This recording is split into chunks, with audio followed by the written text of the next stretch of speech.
In the twilight of true education, what remains is the shadow of thought, the echo of books unread, and the posturing of minds unexercised. China's so-called liberal education, still embryonic, often heralded with great fanfare by university reformers and westernizing bureaucrats, is a simulacrum, a theater of intellectualism without its drama, its tragedy, or its catharsis. It is an education without eros.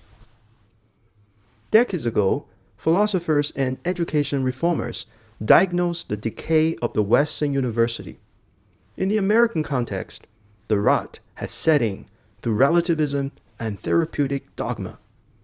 Truth had become either subjective or offensive, and the soul's longing for the eternal was dismissed as quaint, elitist, or worse. Great books were no longer studied as repositories of wisdom, but as colonial artifacts or ideological constructs. The university ceased to be a house of self-formation and instead became a bureaucratic enterprise in the service of self-esteem and careerism. But in China, the conversation never even began. Let us be brutally honest. The average Chinese university student, even one enrolled in a liberal arts program, is not trained to read. Not in the sense of wrestling with Plato's dialectic, not in the sense of arguing with Machiavelli's irony, or meditating on Rousseau's longing. Reading is instrumentalized, either as preparation for an exam or as a means to mimic sophistication. The great books are occasionally assigned, even translated, but rarely lived.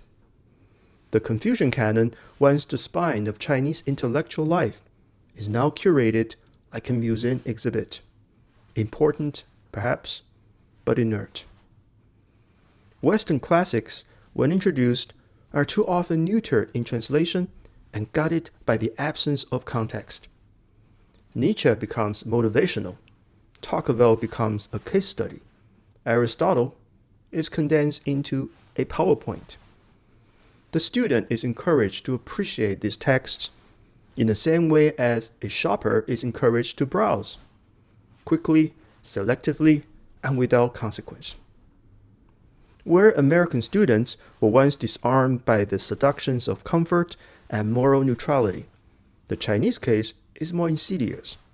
It is education without freedom, discourse without risk, and intellectual aspiration reduced to performance.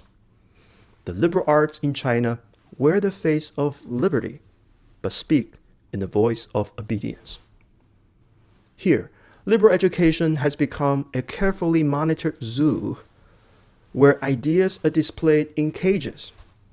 Students visit them, take selfies, write reflective essays under supervision, but they are never allowed to let the animals out.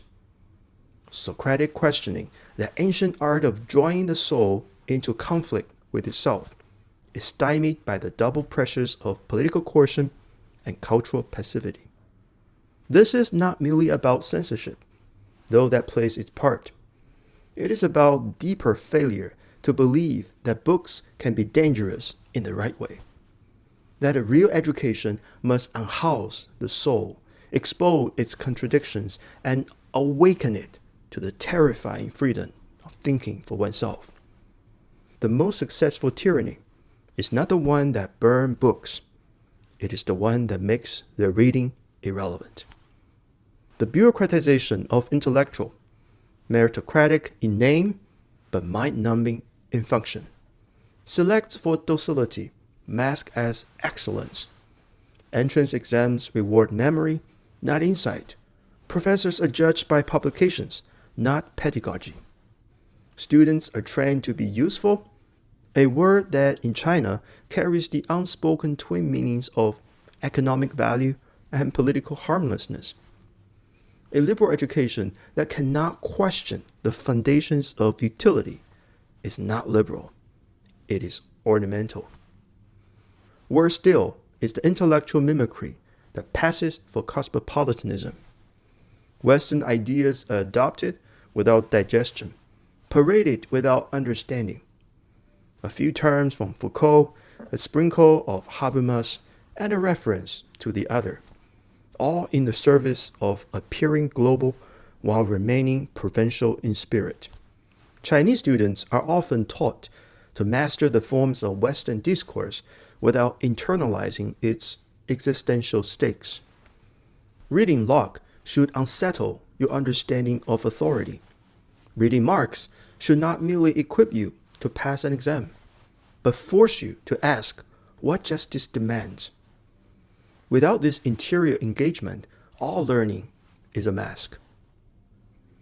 Liberal education is meant to be a rite of passage into the deeper questions of what it means to be human.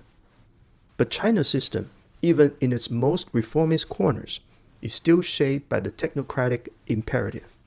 Students are not invited to converse with Plato, but to summarize him, not to suffer alongside Antigone, but to identify her themes. It is the spiritual flattening, the soul turned into a diligent secretary of ideas it never loves. What is to be done?